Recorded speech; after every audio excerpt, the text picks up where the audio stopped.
this is One News Now.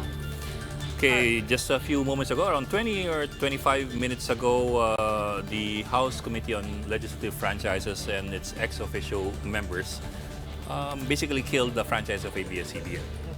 Basically killed the franchise renewal bid of ABS-CBN for a fresh franchise for 25 years, and this is how the voting went. So 70 members basically voted against the franchise renewal, 11 voted for the franchise renewal. We have 2 abstentions and 2 inhibitions. We have no idea yet who voted how and how. And that is what we are waiting for. We are waiting for who voted with what vote, and then and also the 40-page committee report. Which they have, I think it was Carlos Zarate, who's the minority leader, who actually asked the committee chairman to make this report public. Again, this report is very important because this is the TWG report that was started yesterday. And this became the committee resolution, and this is actually what all the congressmen present today voted on. Yeah, basically the committee report, of course we cannot go into detail or how the committee argued its report because we have not seen the report. It's 40 pages long. I don't know if any of the congressmen have already seen it. But the committee, the report was formed by the technical working group composed of 3 congressmen who are also members of the franchise committee. These are Deputy Speaker Pablo Jan Garcia, Xavier Romualdo, and for the minority, Stella Kimbo.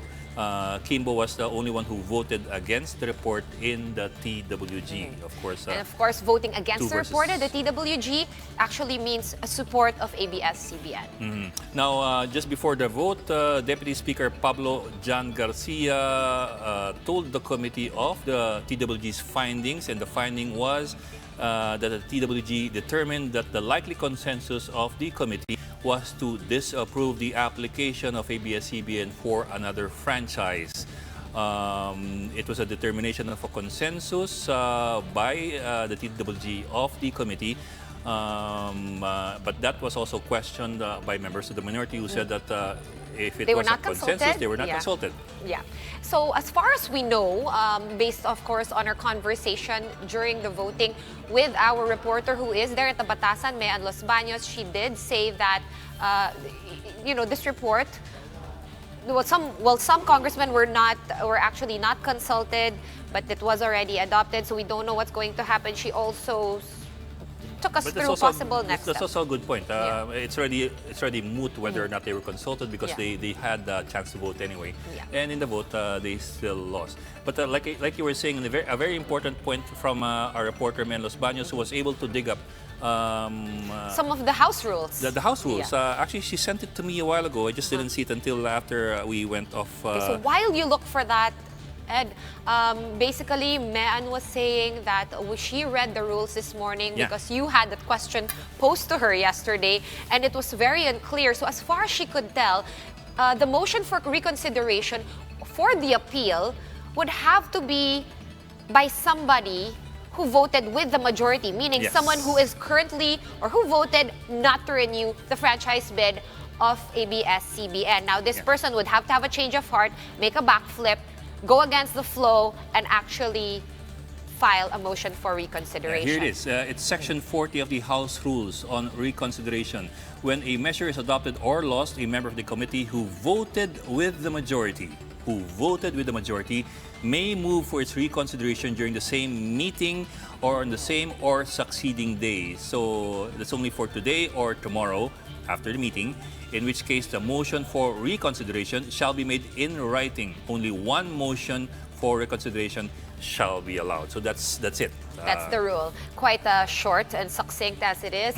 Right now, let's take a quick pause. Let's go over to the ABS-CBN newsroom where our correspondent Ryan Ang has been I think the whole day. Ryan, are you there? How's the mood now? Have people calmed down in the last 20 minutes or so? Working mood na sila, pero bakas mo sa mga mukha nila yung lungkot talaga na sa nangyari nga, nabotohan. Pero tuloy pa rin daw ang newscast nila.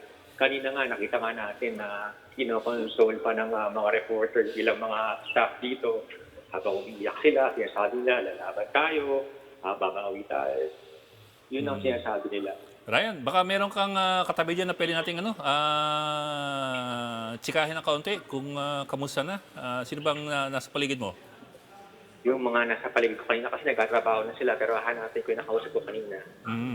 Wait lang. Baka pwede magpakwento tayo ng kaunti. So But they're back to work. They're back to work.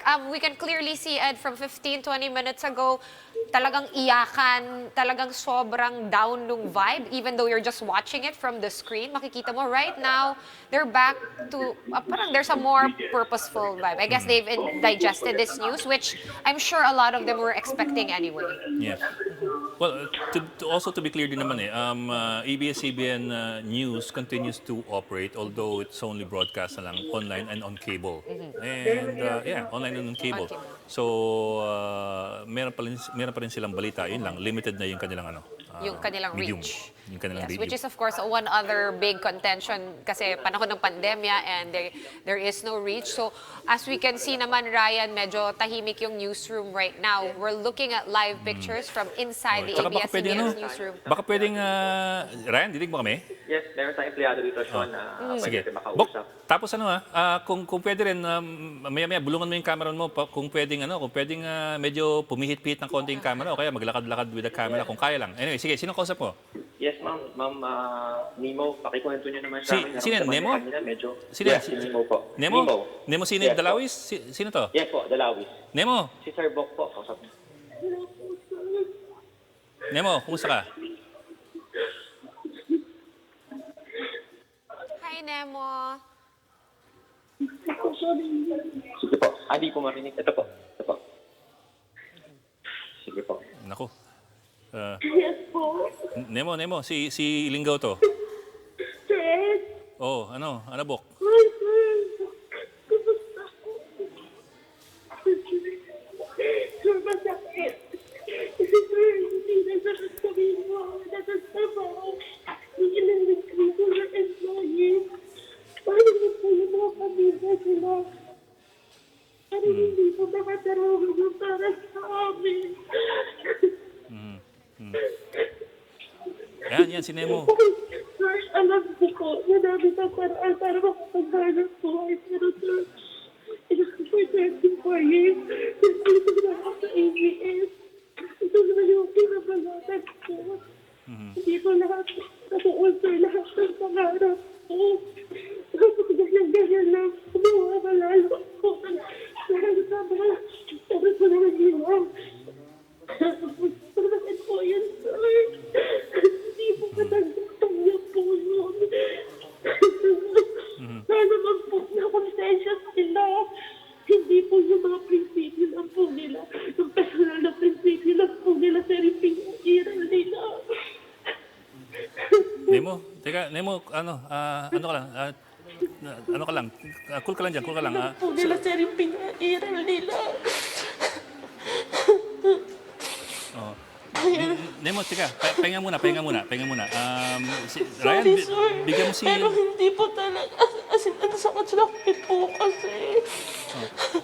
Ryan, bigyan mo ng si Nemo, ng tubig o kaya ng panyo.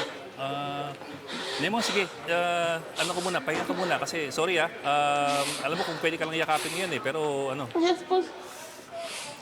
magkikita tayo ulit, ha? Sir, okay po. Sige. Meron. Nemo, ingat. Opo. Ha? It's good to see you again. Okay lang po, Sir Ed. Kapit ka lang dyan, ha? Opo, sir. Thank you po. Sige, Bok. Bye-bye po. Yes, sir. Ingat po. Yes, Bok. Narinig mo nga po natin si Nemo na ikinukwento yung kanyang buhay. Ngayong wala na itong hindi na-approve yung franchise ng ABS-CBN. Oo. Si Nemo kasi dati kong staff yan eh. Sige, Bok ka. Okay.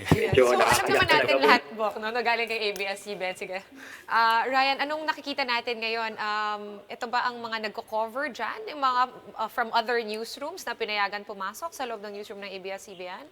What's going on? Sean, pinayagan nga na mag-cover yung ibang mga network dito. Makikita yung may BBC, may CNN, and iba pang network. Saka may print din dito na pumunta para mag-cover nga, para din ay maipakita sa mga tao kung ano yung nangyayari sa loob ng newsroom ng ABS-CBN habang binasa-basa nga yung voting results kanina. Okay, nabanggit mo kanina, Ryan, nung kausap ka namin na may planado silang vigil mamaya. Meron bang purpose itong vigil? Apart from, of course, magsama-sama and to commiserate with each other, meron ba silang, are they calling for something specific? Wala naman siya sinabi, pero talaga nakaplano na yung vigil para whatever is the result of yung voting nga, magkasama-sama siya sa labas para magpasalamat din sa mga sumuporta. And yun nga, para mag-usap-usap tungkol sa nangyari. Pero Ryan, may napag-uusapan na ba kung anong plano? Alam ko medyo mahirap pag-usapan ng plano in the long run, pero at least yung medium term mo. Alam mo yun, kasi nag-usapan natin ngayon ng kinakaharap ng mga empleyado eh. Yes, Bok. Ang nakausap ko nga si Nemo kanina, sabi niya nga, kung ano man yung sasabihin sa kanila ng ABS-CBN, nasusunod naman sila and may plano naman ng ABS-CBN para sa kanila. Meron ba tayong idea kung ano yung plano ng ABS-CBN para sa kanila? I'm sure the network has, they're prepared for any eventuality, including this, the worst case scenario for them.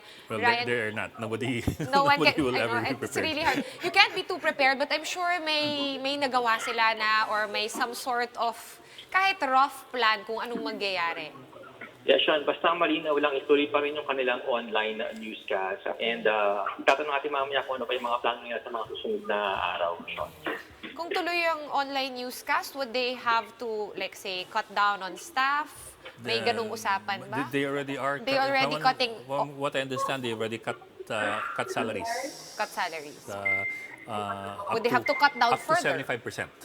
Up to 75%. I've also had friends na sinabihan na rin na hindi na sila magpapatuloy sa trabaho, although hindi sila galing sa news department, Ryan. So, any other thing you're hearing on the ground? Yun pa lang naman siya na naririnig natin. And yun nga, medyo emotional pang iba dito. Pero tuloy yung operation, makikita mo.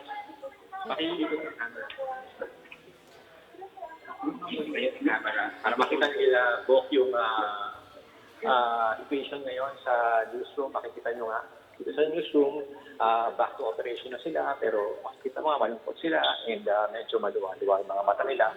Pero being a professional, syempre tuloy pa rin sila sa kanilang trabaho para makapag-continue sila sa kanilang newscast mamaya.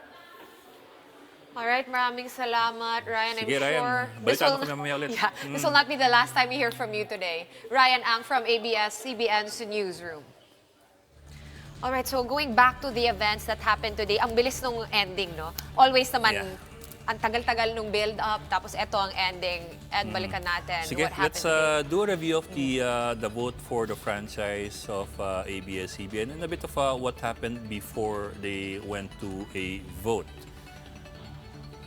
Okay, well, to begin with, of course, the last franchise of ABS-CBN was granted in 1995, in panahon ni FVR. It was a 25-year franchise that expired on May 4, 2020. Now, typically, Congress gives only 25-year franchises, but the Constitution puts the limit for each franchise at 50 years. So basically, they just give half of that, and then they just renew it and renew or it. I don't know if you'd call it renewal nga eh. Baka the more technical term for that is give a new franchise or give a new franchise. Kasi nga, Issue a new one. Parang ganon. kasi the Constitution nga says that franchise is only good for 50 years. So if you renew a franchise, you're still talking about an old franchise that's being renewed. So it cannot Pero really hindi go eh. beyond 50 This years. is being given a new franchise, maybe with the same terms, maybe with a little bit of amendments to the terms, no? Maybe a bit of semantics lang there, pero you know, kasi that's what legislation is. It's also semantics. It's semantics. Diba? So you're looking at nag-expire nung May 4, 2020 yung prangkisa ng ABS-CBN. Ngayon, okay, basics. Only Congress has the authority to grant franchises. This was granted, this power granted to Congress, actually not by the Constitution, it was granted to Congress by a pre-war law, Act, I forget the number basta it predates, Before World War II. World War II. It was under the 1935 Constitution pa yun. But it's an act by the Commonwealth Congress. So only Congress grants these broadcast franchises, and 11 franchises were filed in favor of ABS-CBN for the 18th Congress. So This that's is the one current now. Congress from last year hanggang 2022. This is the 18th Congress. But Ed, again, it bears mention that I think from the 16th Congress, possibly, 15th. Baka nga, 15th Congress 15th. pa. Paano pa rin meron Sinisimulan na nag-file? nilang i-try, i-renew or humingi ng bagong prangkisa, right? So I think it was 2014 or 2015 when the first franchise renewal bid was made for ABS-CBN, but it was shelved by the Pinoy administration. Why? We don't really know. But even then, you were looking still at another, 6 years. 6 years more, 6 hanggang years. 2020. And considering how fast franchises typically move in Congress, it takes you a few weeks. So, yun, 2014, 2015, hindi na trabaho. And then 2016, that's the 17th Congress, hindi rin na trabaho. And then 18th Congress, Kailangan ng trabahuhin kasi malapit na eh. Sa kanila mag-e-expire. No? Sa 18th Congress mag-e-expire or tatama yung May 4, 2020. However, yun nga, the hearings for this franchise renewal of ABS-CBN only started in March of this year. April, May, so that's 2 months before the expiration. And may pandemya pa. And may pandemya. However kasi, sorry, however kasi, Congress kasi, during its first few hearings, came to an understanding with the National Telecommunications Commission that Congress can authorize the NTC to grant a provisional franchise to any broadcast company while the deliberations are Ito ongoing. yung time na lahat tayo, sige, so okay na. Diba? Ganun yung feeling natin at that time. Solved na pala. Solved na eh. May workaround. Sabi ni Speaker Cayetano, bigyan niya na lang muna kasi medyo mahaba ang proseso, diba? Tapos may pandemya pa. So medyo nakampante lahat ng tao thinking na, okay, so bibigyan sila ng provisional franchise hanggang, naalala ko pa hanggang Halloween, October 31, diba? To give Congress enough time to discuss and to do their congressional things in order to grant a fresh franchise. Yeah, right? yeah. But then, and pero before that kasi that's based kasi on a DOJ resolution or opinion issued in 1991, DOJ opinion by then Justice Secretary Franklin Drilon. That stated na pwedeng magbigay ng provisional franchise ang NTC habang dinidinig yung yung prangkisa. and actually, over the last probably decade or so or maybe more, we've noticed na gano'n naman talaga yung takbo ng prangkisa. So parang wala masyadong napraning, so to speak, diba? So parang, normal yan, ganyan talaga. Kasi huwag kayong mag-alala kasi minsan mabagal talaga, hindi nag-a-align yung timelines, diba? So may mga ganitong workarounds. But And then there was an MOU between among the KBP, the NTC, and the House Committee on Franchises that reinforces that DOJ opinion na pwedeng bigyan ng provisional franchise. However, in 2001 or in 2003, I forget which particular year, nagrulang Supreme Court, hindi pwede. Hindi pwede ang provisional franchise ng NTC. Only Congress can give a franchise. That was a ruling almost 2 decades ago. Correct. And I think naging issue rin yan. No? So, nabalita rin yan and parang nagkaroon ng konting back and forth with the Speaker Cayetano. But I think in the end, parang they just agreed to just work with the provisional franchise since gano'n naman ang status quo. In fact, si Speaker Cayetano was saying in March na yun naman pala we'll start deliberations on the ABS-CBN franchise after SONA. Correct. So that's June, 2 months End of after the July. expiration of the ABS-CBN franchise. So, but in the end, nag-expire yung franchise ng May 4. So on May 5, the NTC releases a cease and desist order against ABS-CBN. So that same night, ABS-CBN stopped free television broadcasts. Yes, Again, free TV meaning ito broadcasts. yung Channel 2 mismo sa ABS-CBN And yung talaga DZMM, DZMM sa 630. Sa AM, yeah. sa AM radio. Again, we're talking about free television here. Kasi yun naman yung covered ng franchise. Hindi covered dito yung ABS-CBN News Channel, Sky Cable, and yung online platforms ng ABS-CBN. Okay. So ang dami nating concerns today, ano? Okay. Now, in the last 12 hearings, ito yung mga pinag-uusapan. Among other things, sige, baka may nalimutan ako. Sige, Boko. Okay. So, syempre, ito yung mga issues natin. One, biased reporting. Second, citizenship Ang issue. sama kasi ng loob ng Kongreso na may partisan leanings daw yung ABS-CBN at lalong na-amplify ito kahapon nung summation. Kasi sinasabi ni Deputy Speaker Mike Defensor na in the end, yung bias reporting is in the service of the oligarchy.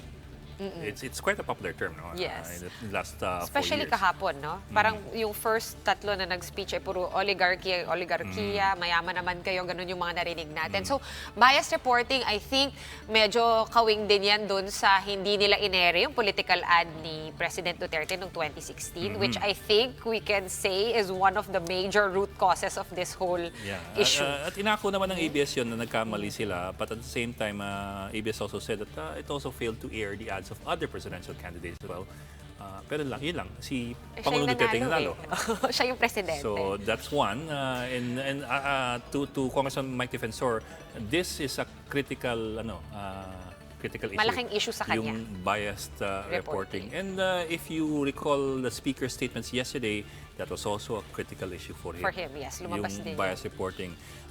In fact, kanina we were having a discussion about the speaker's statements dun sa alleged biases. Sabi niya, ang sabi ni Speaker kahapon, we agree we must deal with the larger issue of big business and media's participation and partisanship in the political process. We know there's an evil when you put these two together. But how can you put these two apart? You're looking at big business in media and big business in the political process.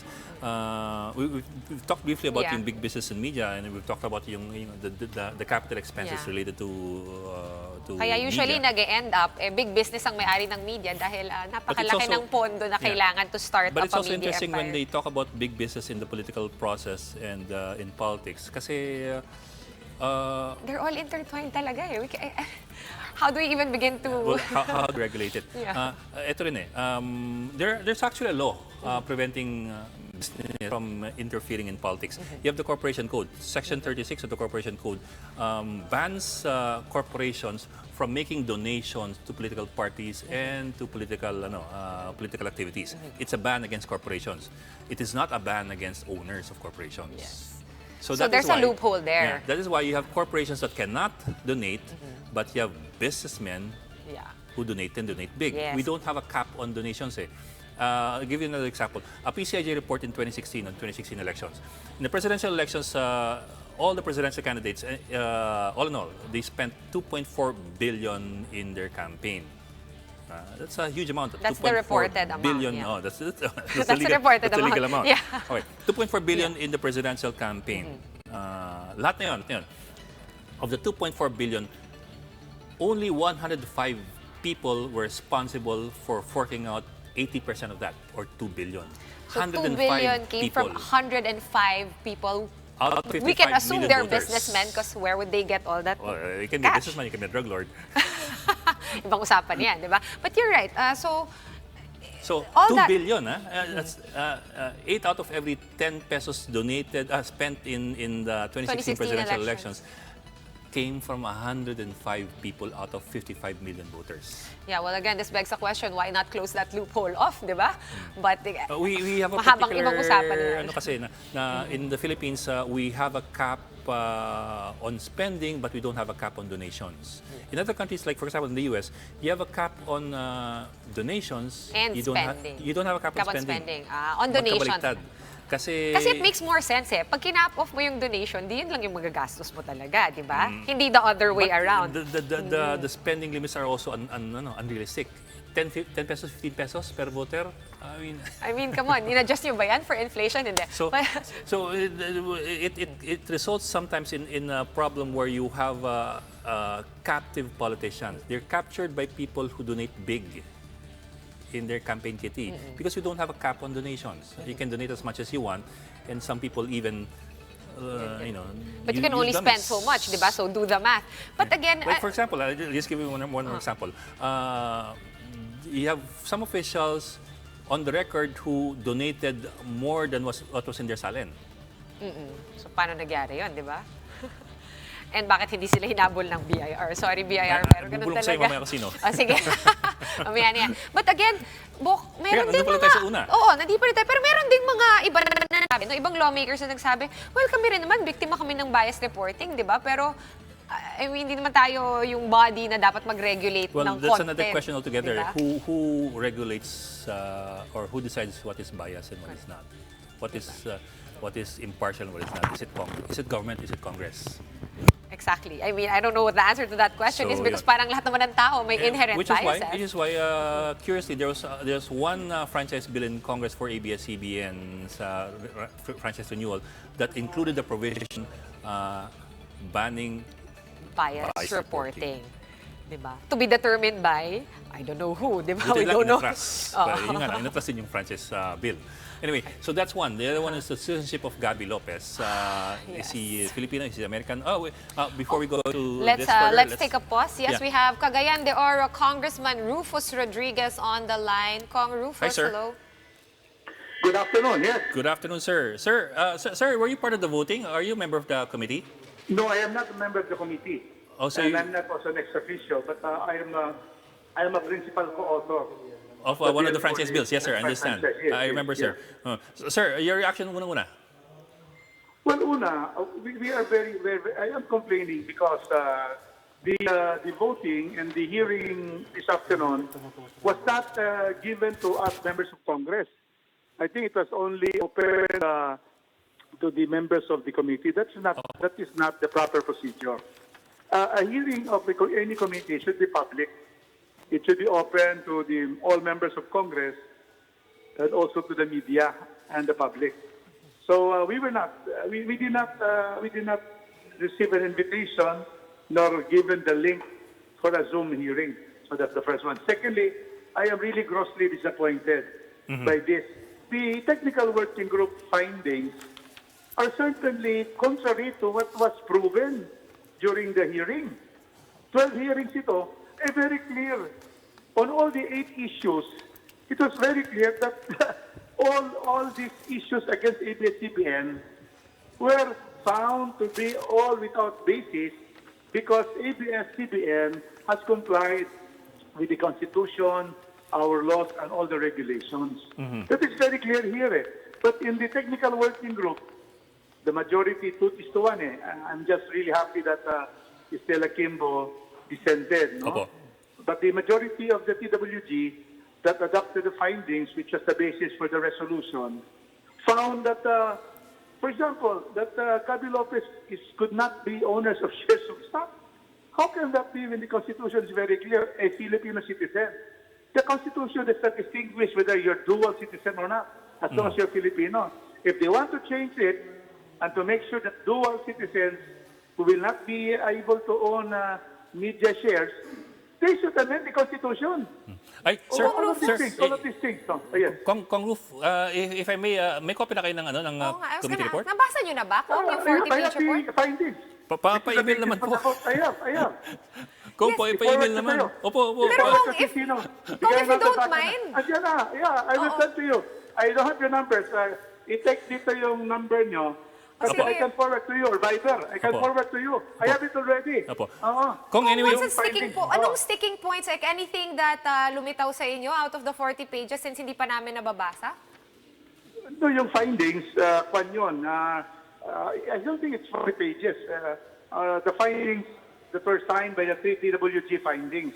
Okay. So, it's not 40 pages, but I'm not to send it to you. Sige po. They found that Bullet po the natin. si Gabby Lopez, and number 2, PDR's contrary to Constitution. How can that be? When the SEC said that in 1999, this was compliant with the Constitution. A PDR is not ownership of the underlying shares of stock. Lahat yun tapos DOJ, Bureau of Immigration, Department of Labor, BIR, paid all taxes. Sa PWG finding, iba na taxes, tax evasion. Talagang wala talaga. It was really clear that they did not, binaliwala nila ang hearing. Mabuti hindi lang tayo nag-hearing kung gano'n. So that is what has happened. Yeah. Kung ano po, I'll go back to the summation yesterday. May mga binitawang salita yung at least dalawang congressman na to my mind quite memorable and I suppose illuminating eh. Ang sabi po ni Congressman Barzaga, while the regulators may have not found anything, I'm paraphrasing lang, while the regulators may not have found anything illegal, not everything licit is honorable. So ganun na po yung palo niya kahapon. If there are no legal issues, there are social and moral considerations. So that is the problem. If you cannot win on the legal, everything is to be legal because that is the fight. There was an allegation, violation of the Constitution, violation of the Common Law, violation of the BIR, violation of labor laws. Violation eh. So we cannot go anymore to the moral because our country is based on the rule of law. No, the rule of morality, rule of law. And most of our laws are moral. So hindi na ganon. So to me, you're just skirting the issue by saying honorable, moral. We go to the issues, rule of law, whether there was a violation or not. If there was no violation, then clearly ABS should be given another 25 years kasi they did not violate the Constitution or the laws. So kayong statement na yan, it will be self-serving for those who are against it. Tapos po si Congressman Marcoleta po also said that it does not matter what is the view of the Securities and Exchange Commission, the opinion of the DOJ or the Bureau of Immigration. What matters is the will of Congress. That is now where the tyranny of numbers come in. It becomes unreasonable. It becomes irrational. Just because the will of Congress is there. No. Congressmen are always bound by the Constitution, by the laws and the regulations. The SEC said, ganito, under the operative fact doctrine in administrative law, everybody can depend on that particular constitutional provision or the law unless the Supreme Court changes that constitutional construction or the legal interpretation. The ABS-CBN followed what the agency said. Unless a court would declare that agency to be wrong, the ABS-CBN had followed what our agencies, which has primary jurisdiction, that's another doctrine, of the different agencies like labor, on labor laws, BIR on taxes, DOJ on citizenship, and SEC on PDR. So these all the agencies, so we cannot say, we all disregard them. How can a congressman say that? We disregard all of what our government... Maputi na wala tayong gobyerno na lang tayo. Let's not have government. Let's don't have the executive department. Let's not have the BIR. Let's not have the SEC. No. We are governed by the rule of law. And we obey what our agencies has ruled until it is ruled otherwise in the Supreme Court. That is the present law. So, ginamit na lang nila yan kasi wala nga sila dyan eh. Under the law, wala ka talagang violation.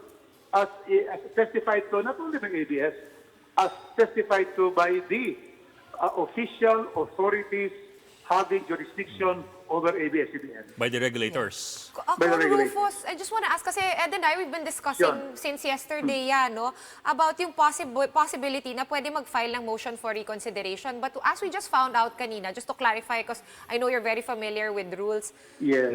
Sagda din yan dati. Oo, exactly. I know, Kong Rufus. Kaya, some clarity here. Possible ba na may mag-file ng motion for reconsideration in favor of ABS? But we understand it has to be somebody who voted with the majority who has to backflip.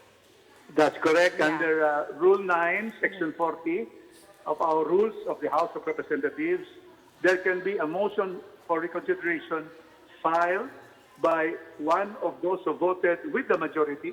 In this case, 70 majority, one of the 70, and who will file the motion during the same hearing or the same day or the next day. So yan ang exact provision. So kung mayroong mag-file na ng MR by one of the 70, that is perfectly regular. And he can file it within today or with tomorrow after 5 o'clock the next day. Kung So, curious lang yan po ang ako, rule. bakit po medyo, point of view ng layman ba't parang elenginin naman yun na yung mag-aapela yung kasama doon sa mayorya? Kasi talo na kasi. Kung talo ka na, talo ka na. Pero parang medyo ano lang yun. Hindi siya, Kasi natalo Sorry, ka na. layman lang, layman. hindi siya intuitive. Talo ka na. So wala, you obey the majority. Kaya lang, if the majority, one of them says na, mag-iiba ako ng boto. So because I would question the resolution where I voted, they're given that opportunity. So that's our rule. Ganun talaga yan. Okay, In pero- all legislature, yun yan. Otherwise, walang katapusan. Kung ang matalo, mag-motion pa. Correct. Okay. yung manalo, pwede mag-motion. Correct. hindi matatapos. Having said that, Kong, mukha bang meron isa doon sa 70 na Does it magpa-file ng look MR? likely? I really hope mayroon. So that tutuloy tayo sa hearing. Kasi kung mayroon magpa-file, it's for calendar yan. At saka kami, mga congressmen, can also participate even if we're not members. Ay, sorry, Congressman, paulit po. How Paulit does doon, it go? How does even it go? if you're not members? Pag may mag-file po, how does it go? During the hearing of the MR, we can come in and participate also. All 300 Because members? Everybody can participate in all hearings except the vote, especially authors. Except to Ang vote. author, yeah, okay. ang author can always participate. We can discuss, we can move, but we cannot vote. Kasi author kayo, sir. So yun Author yun. ako eh. Oo. Author. So that's why I'm always invited. And in fact, it's a practice correct. that in all hearings, anybody can attend, even if Correct. hindi ka member. Maski hindi ka author, hindi ka member, pwede ka mag-attend. That's the right of a congressman. But kaya lang, in yun an ang appeal, 25. you still cannot vote. It's We cannot vote. still yeah. the same still the same people voting. Only the members, regular members, and the ex-officio members only. Yes. Pero sir, ganun din yun. You're looking at 70 people who voted. What's the likelihood that even half of that would change their minds? No, there might be a little less likelihood. But the point is, there will be a discussion of the findings.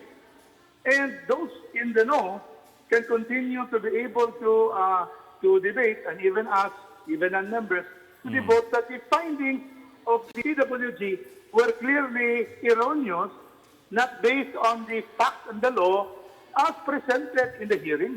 Pero likely ba to happen, Kong? Is this likely to happen? Or, for example, it does not happen. Would you file a new bill in favor of ABS-CBN'S franchise renewal bid? Wala na. I mean, Wala it's na? useless na to file a new one. Because wala nakita na natin na ito nga, very clear, nag-hearing Saka na nga. yung numbers, ito. Oo, nag-hearing na. Ganun pa rin ang resulta. So, to file at this point, probably on the next Congress, hoping that we might be able to go there and file in the next administration, the next Congress. Sir, So that's 2 years from basically- now. But not this time. This was nag-decide na ang majority eh. So bale, Kong Rufus, ang hinantay na lang natin is kung meron nga mag-file ng MR within the day or tomorrow 5 p.m. Yes, we are praying. That's it. We're praying for a soul to reconsider his or her yes vote and be able to file an MR before 5 o'clock tomorrow afternoon. Dapat pala yung one of the supporters of ABS should have voted. Kunwari, ano? What am I talking about? Pwede, di ba? I mean, Mahirap din yun. Mahirap din yun. so mahirap, Kong Rufus, mahirap. So, Yeah, at this time, mahirap talaga. Unless nga, somebody will, will change his vote and vote for file a motion for reconsideration. That's the only time we can reopen it. Okay. right, loud and clear, Kong Rufus. Maraming salamat sa po. oras. Thank you for joining us po. John. Thank you, John and Ed. Pleasure. Thank you. All right, we also have Buhay Party List Representative Lito Atienza on the line. Good afternoon, sir. Good afternoon, Kong Lito. Hello. Hi, sir. Of course, you've heard the news and you've heard what happened. Of course. I followed it. Opo. I followed it to the last letter and last second. Well, you already have Yes, been sir. saying that this is really not going to happen, and I guess your crystal ball proved right, Kong Lito. Yeah, what do you have to say about all this? I told Ed last night, I hope I'm wrong, but the writing is on the wall. I see the hand of Speaker Cayetano. No matter how he hides it, I see their handwriting is his. Hindi maganda, hindi maganda. Very depressing. Hindi nila inisip yung mga taong magugutom at yung mga milyon-milyon na mawawala ng kaligayahan. And in the middle of the pandemic, they did all of this. And yet, he had the gall to preach yesterday to tell us that everything has a time. What May do you mean, panahon. Kong Lito, when you say you can clearly see that this is Speaker Cayetano's handwriting on the wall? Can you tell us a bit more about that? Alam nyo, kahapon, the biggest factor that I was able to discern when he was delivering his magnum opus. Sumali siya sa summation, hindi naman siya kasali. Bakit magsasummary, hindi naman siya kasali sa hearing. But I said in the program of Ed last night, I noticed, sinabi niya, ang issue rito, kung papayagan niyo ng oligarch, magmamayari ng TV network, the biggest TV network, and to continue with his big business. So here, why did he include that issue when that was not discussed? Kung yun ang issue, pero hindi yun eh. The issue was something else. So why did Speaker Cayetano say that? I'm sure yan ang ginamit niya convincing reason in his talks with his people na isipin niyo kailangan buwagin natin ang mga oligarchy. Ayun ang ayoko kay Speaker eh. Sinigundahan po niya yung sinabi ni Congressman Defensor kahapon dun sa summations na it's an issue of, the issue of bias is related or linked now to the issue of oligarchs and their interests in politics and in mass media. Ed, I am sorry to say this, it's the other way around. Si Defensor is an echo of Speaker Cayetano. Nag-usap sila. Ito ang ating ilalabas na issue. Meron pang drama si Defensor. Next time, the next hearing will be about Meralco. Awa-awa mga tao. Nakita ko yung drama. I asked the question again. In today's voting, how come they never even announced the names of those who voted for the cancellation of the franchise? How come? An all-important issue, tatago niyo mga identity. Lalabas at lalabas yan. Huwag kayong magtago sa likod ng palda. I think kung kaya na natin i-extrapolate, no, based on the 11 lawmakers who voted kami ng 11 no. bumoto for the franchise. Ang source natin dito is yung 70 ang ano yung... Yeah, correct. So we can guess. We already have the list kung sino yung 11 lawmakers who voted no to the denial. Or in short, who supported ABS-CBN. This is according to Rep. Sara Elago. So bakit nga, Kong, hindi natin makita kung sino yung 70 who voted not to support? Nakatago nga, Sol. Nakatago. They don't want to identify themselves para sila makapili. Any idea, Kong, sino yung dalawang abstention and dalawang inhibitions? Hindi ko alam. I cannot. In fairness to all, they should have announced the names of who voted for what. Pag kinahihiya mo ang boto mo, open voting. There's something wrong with your vote and your conscience. All right. Kong Atienza. You'll be proud. Yes. Kong Atienza, you said nga no, that Cayetano, you think Speaker Cayetano had a hand in the junking of the franchise, and then his echo is Mike Defensor. But he clearly denied this. He said walang pressure, walang... Yun ang ayoko eh. Iba yung sinabi niya, pero iba naman yung ginawa niya eh. Kaya, I'm sorry, but I have no respect for people who cannot stand by their word. Can you give us some reason? So, sir, because it comes out now, no offense, of course, that it's he said, she said, right? But what makes you say that he really had a hand in this? Well, from what I hear, hindi naman ako bingi. At ako naman hindi bobo. May common sense ako. Pangalawa, from what I heard from him, I said, iba ang mga pinag-usapan, last minute meron ka ilalabas ng issue. Parang tapos na yung boxing ni Manny Pacquiao. Biglang sumunto ka na naman. Paano sasagutin yung element na yun? Na it is an issue between an oligarch who should be booted out. Nabasa nyo na ba, Kong Lito, nabasa nyo na ba yung report ng TWG, which is also the committee resolution? Hindi nga binasa kanina eh. An all-important issue like this, the whole nation is interested. Hindi man lang binasa yung resolution. Yung lamang pinaka-title, rejection. Tapos sinanong pa, kunyari, pero sino mga drama kanina eh. What does that mean? Ano ibig sabihin ng on the table? Sabi nung secretary, for all purposes, the resolution is nil. Nabasa niyo na po ba yung report personally, Kong Hindi Lito? nga eh, wala pang kopya. Kaya ba nabasa na niya? Dapat Iniintay pa namin, Inihinga Kong. pa namin from Kong Rufus, nakausap namin kanina, kakabasa lang din daw niya, nakuha na raw niya yung 40-page report. Kumuha na lang yung Kong Rufus, pero nag-uusap ka na yung Kong Rufus. Alam namin to eh. Kong, ano po, si Speaker Cayetano yesterday, at least on the surface, tried to broaden the discussion by bringing in other concepts such as yung oligarchy and yung big business participation in the political process, big business participation in media, and all these things. In fact, what he said was this, we agree that we must deal with the larger issue of big business and media's participation and partisanship in the political process. I don't want to hear the words of Speaker Cayetano. It doesn't mean anything to me because I do not believe in him. But I'm willing to debate with him in any place. Plaza Miranda, if possible. I'd like to debate with him on this issue. Is it justified to cut the franchise and to deny it or not?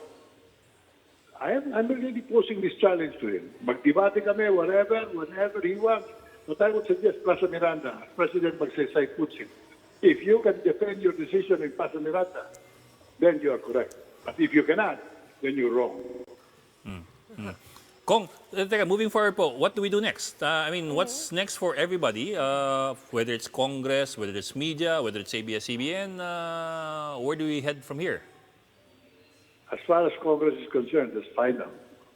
As far as the people are concerned, I don't know. People are angry.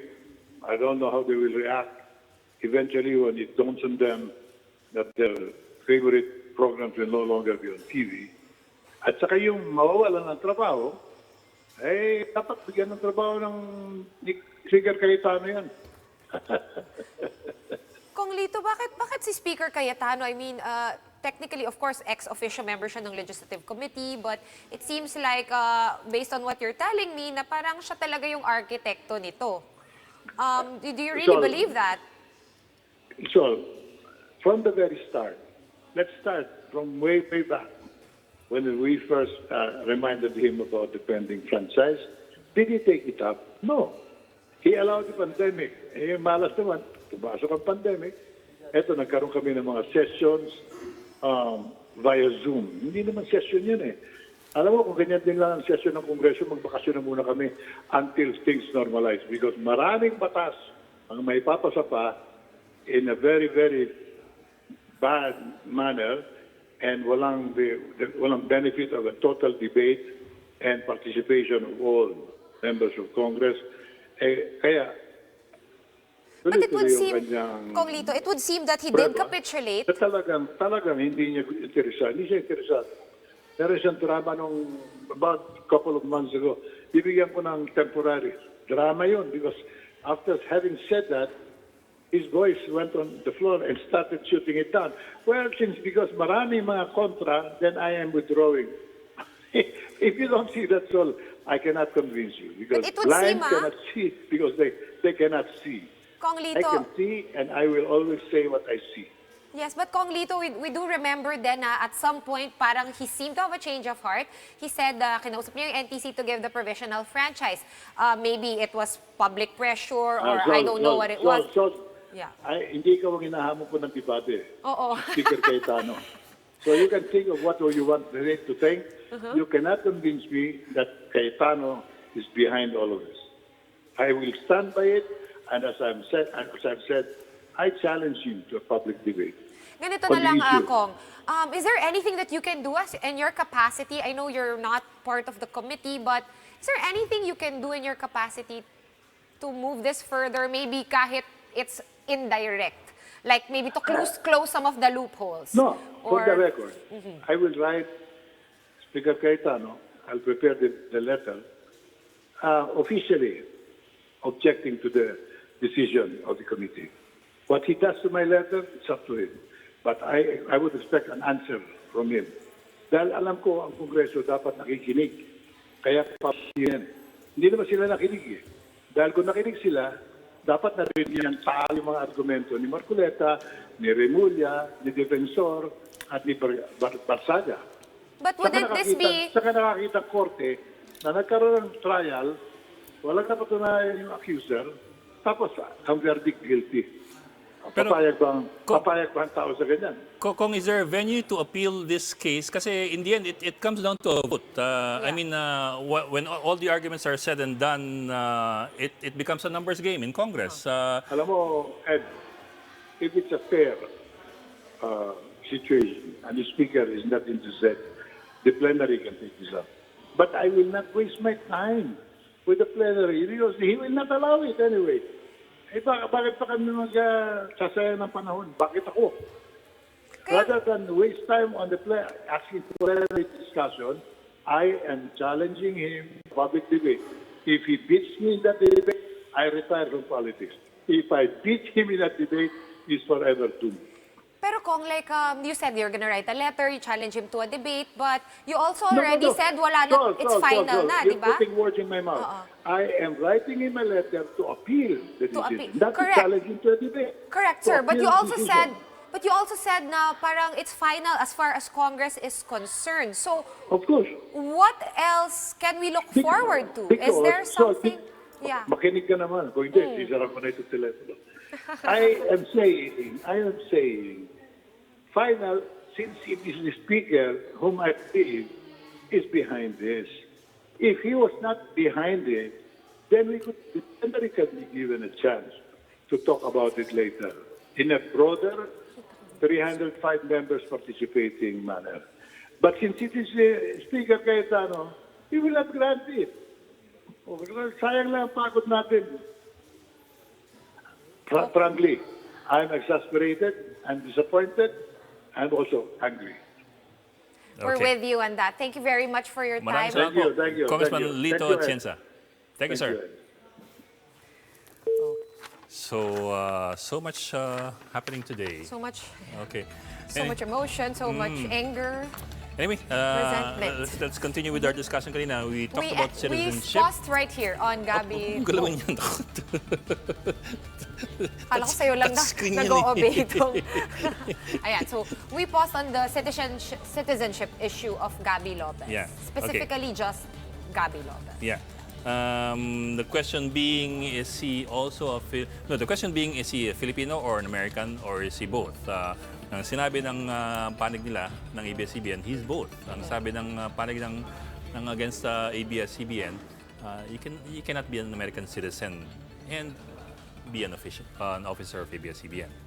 Yes, but he's also... But ang sabi ng DOJ Yes. at ang sabi ng BI, pwede. Pwede.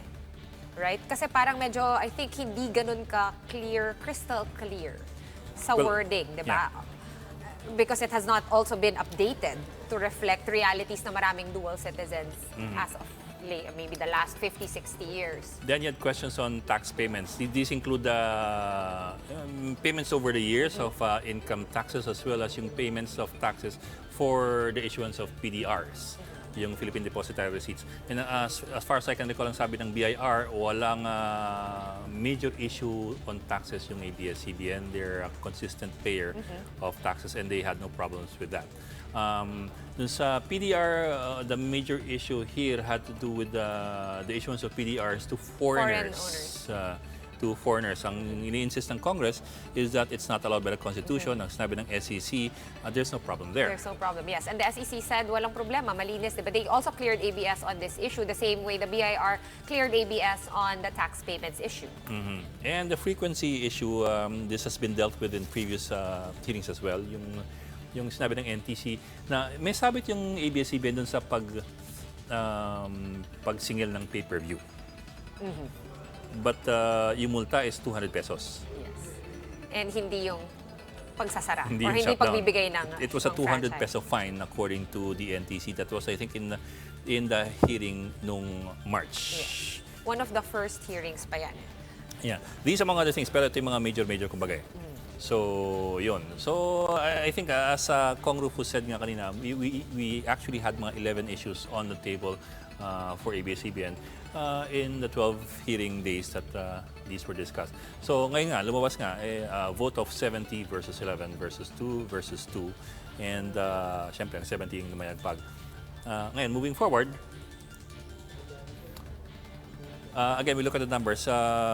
Yung members ng House Committee on Franchises, that's composed of 46 people. Members, yeah. These are the ones who are primarily tasked with deciding whether or not a franchise should be granted to ABS-CBN. Of course, it is headed by Franz Alvarez, Chicoy Alvarez of Palawan's first district. Yeah. So you have 46 of them. And maliban sa kanila, you have 46 then voting members who are ex-officio members. These are mga house leaders, kumbaga. People from Speaker Cayetano to all the deputy speakers. Basically, it's Speaker Cayetano, Majority Floor Leader, Minority Floor Leader, and all their deputies. That's 46 of them. Yes. 46. Ganun In karami totality. ang ano.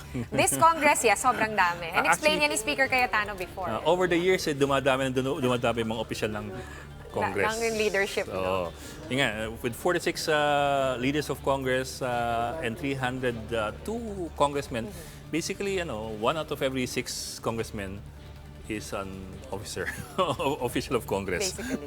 So, and dumadami rin yung votes na kailangan makuha. Now, I guess if you're talking about numbers games, sometimes this is a good thing and sometimes this is a bad thing. It just really depends. Ang sabi ni Kong Rufus, it was a tyranny of numbers. So, yun. But still, the thing is that still, that's how it is. It is what it is. Okay, moving forward. Ito, majority rules. 46 committee members, 46 ex-officio members. Oops, sorry. It's a touchscreen. Yeah. All right.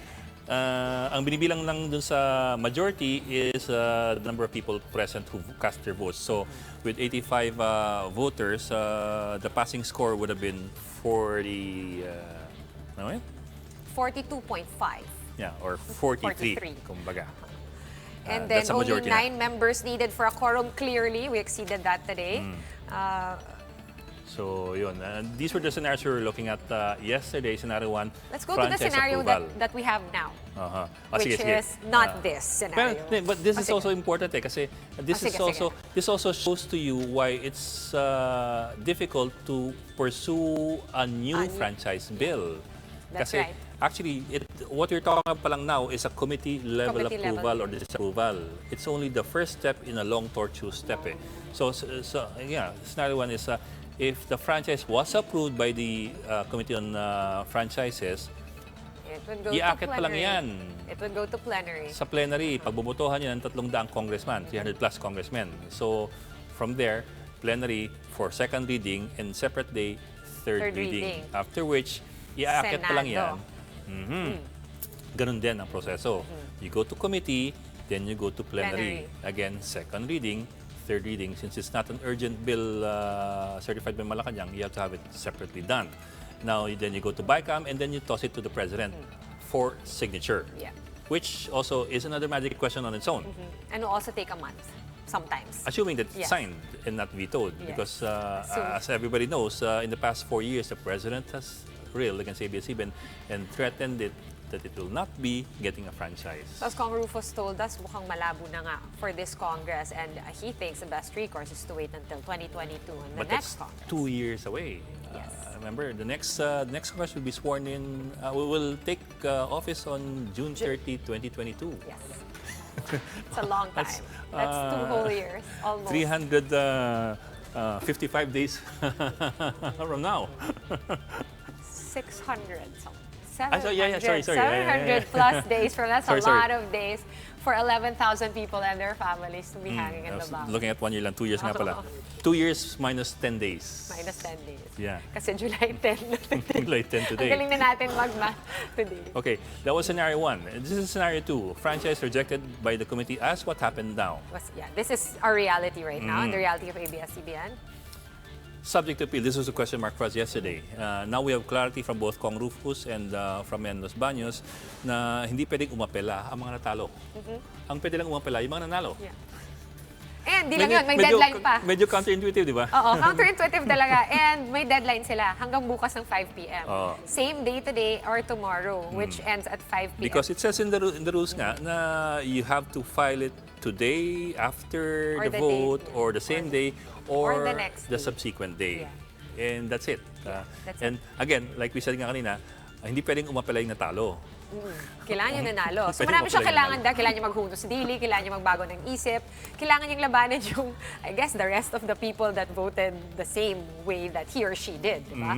So we don't know. Even if you assume that happens, that somebody suddenly decides na, teka, magbabago Oo isip nga, ko. gagawin ko to, oo. Sino na lang 69, sasama ako dun sa 11, maging 12 ako, pang 12 ako. You still have to overturn the other 69. Yes. So medyo malabonix yun. Malabonic. But again, Malabonic, not sorry. a lot of Medyo wait. We'll malabo find yun. out. Malabonic. We'll find out by tomorrow, 5 p.m. whether or not someone will. I mean, But even then, would you hold your breath? no, I would Even not. if somebody does file, would you hold your breath? Hindi. That would be not a very smart idea, I think. So the question of appeal is a bit Questionable. for all intents and purposes, it's already moot and academic na rin. Parang yung scenario 1. Correct. Goodbye Philippines ka na in Correct. both cases eh. Correct. Goodbye Philippines. Diba? So the appeal process medyo malabo nix yan. Okay? So then you raise this other question. Should ABS or should another congressman file another bill? And sabi ni Kong Rufus, Wala nang time. malabonix din yun. Malabo. So, ang sinabi nga niya, sabi ko hindi. So, ang only chance talaga is kung may magbago nga ng isip by tomorrow, which is malabo din. Pero right now, since Mas malabo yun eh. malabo, pareho silang malabo. So, I guess, we wait until 2022? Well, let's see. What do we do? Let's see. We I wait and suppose- see. We don't know what Congress will do. But for now, what is clear is that ABS-CBN will have to continue doing what it's doing, which is to just air online and on cable TV with the lack of a franchise. So it's stuck in that situation. Now, if you do recall, the officers of ABS-CBN earlier said that they were losing around 30 million pesos a month, if I remember it correctly. Parang hindi a month, parang a week or A day, sorry, a day. It was a day. It was a Yeah. day. Per day, 30 million a day. They were So bleeding by 30 definitely million a day. that we will expect some belt tightening, and that just screams to me loss of jobs.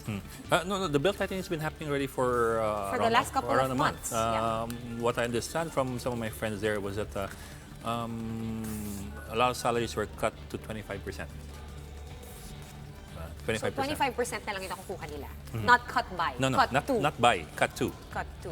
Cut to 25%. So, yun ang interesting doon. And yun nga, if you do recall, ang sabi ni ABS-CBN Chairman Katigbak, Carlo Katigbak, by August, they will have to start laying off people. And so that's 20 days, 21 days from now. It's So truly like that's what we have right now. In the meantime, Congress has already adjourned. I'm not sure if Congress is adjourned, but I think we have, yes, we do have on the phone Congressman Rodante he's on the Marcoleta. phone. Congressman Marcoleta, good afternoon. Good afternoon. Congressman Marcoleta, can you hear us? Yeah, good afternoon. Congressman Marcoleta, can you hear us? Yes, I think Yeah, I can hear you loud and clear. But Let's just get the audio We can barely fixing. hear him. Can we fix our audio so we can hear each other properly? Mahirap mag-interview po ng hindi nagkakarinigan. Sir, Naka-loudspeaker ayun na sir. eh. Yes sir. Yes sir. Okay. We can hear you fine now, That's better, sir. That's better. Thank you very much, sir, for joining us this afternoon. Sir, first of all, your thoughts on the vote today? I was surprised. You were surprised, sir? about what, sir? I didn't know that. I thought it was a close fight. You did not expect a sweep, sir. Is that what you're saying? Yeah, ang akala ko dito, kung sakaling manalo yung ebidensya na aking nakalap, palagay ko, ang alam ko, mga 10 ang diferensya lang eh, ganun. Pero dito, masyadong malaki yung agwat. Oo nga po eh, 70 versus 11 ang naging botohan. Sir, meron na po ba kayong kopya ng committee report o yung committee resolution ng TWG? Meron na yata, Ed, pero ako wala akong kopya. It can be obtained from the committee. Well, we were hoping kasi if you could run us through dun sa committee report kung ano po yung findings. Dahil po we've talked to some congressmen who as you would understand, object to the findings of the committee. What is that, Ed? We were hoping po that you could run us through the committee report and its findings kasi po we've talked to some congressmen who object to the findings of the committee. That's why we wanted to ask you about the findings of the committee po. No, ganito yun, Ed. The committee report, you are talking of the resolution. The resolution po ng TWG. Yeah, nagkaroon ng voting sa resolution. Opo, And opo. then, doon na kinuha yung actual vote because there were 70 who voted yes, denying the franchise of ABS-CBN. Opo. Kong Marcoleta, nakonsulta ba kayo nung TWG before they wrote the report or while they were composing the report? Lahat naman kami bibigyan ng draft na resolution. Yes, sir. Pero yung question ko po is, before po lumabas itong report, nakonsulta po ba kayo nung TWG? Meaning na, did they call you? Did they ask you questions? Before they actually wrote the report, sir? Hindi, ganito yung proseso namin. Ilang gagawa nung i-consolidate nila yung mga napagtalunan dito, and then they will have to do a resolution. Pagkatapos, every member who is authorized to vote, bibigyan nila ng kopya. As a matter of fact, we were given copy. Palagay ko, ako nabigyan ako ng kopya early in the morning. Kaya nabasa ko na kagad before I went to Congress. Good. So you were able to read it, sir. Sir, could you run us through yung salient points? Ano po yung findings, kumbaga? So basically, it was based on evidence presented during the 12-day hearing. What about it, sir? Sige po, sige po. Okay lang po. Sige po. You were What saying. about the evidence po, sir? That already came out in the last 12 hearings. Can you walk us through that and talk us through that? So you're not familiar with the evidence? Sir, ang tanong po ni Sean, ano po yung ebidensyang, yung mga tumatayong talagang matimbang na ebidensyang nakalat ninyo sa hearing na nagsasabing lumabag sa batas? Siguro, bigyan na lang kita nung kopya nung summation Opo. ko kasi medyo mahaba yun. Actually po, I was listening to you yesterday. I was listening to you and to Congressman Barzaga as well. Let me put it this way na lang po. Tama ho ba ang intindi ko doon sa sinabi ninyo ni Congressman Barzaga na bagamat walang nakita na major violations yung mga regulator ng gobyerno sa ABS-CBN? I did not say that. Well, let me put it this way, sir. Let me read you the quotes from Congressman Barzaga. I cannot speak for Congressman Yes, sir. Yes, sir. Barzaga. I'm reading you quotes from both you and Congressman Barzaga. From Congressman No, I can only Barzaga first. speak for myself. Sige po, go ahead po. Yes, sir. Go ahead, sir. Wala akong sinabi na walang malaking pagkakasala. Wala akong sinabing ganon. Go ahead, sir. You have to ask the question. Okay, sir. Sige, sir. Sir, this is what you said. It does not matter what is the view of the SEC, the opinion of the DOJ, and the Bureau of Immigration. What matters is the will of Congress. And I suppose that is correct.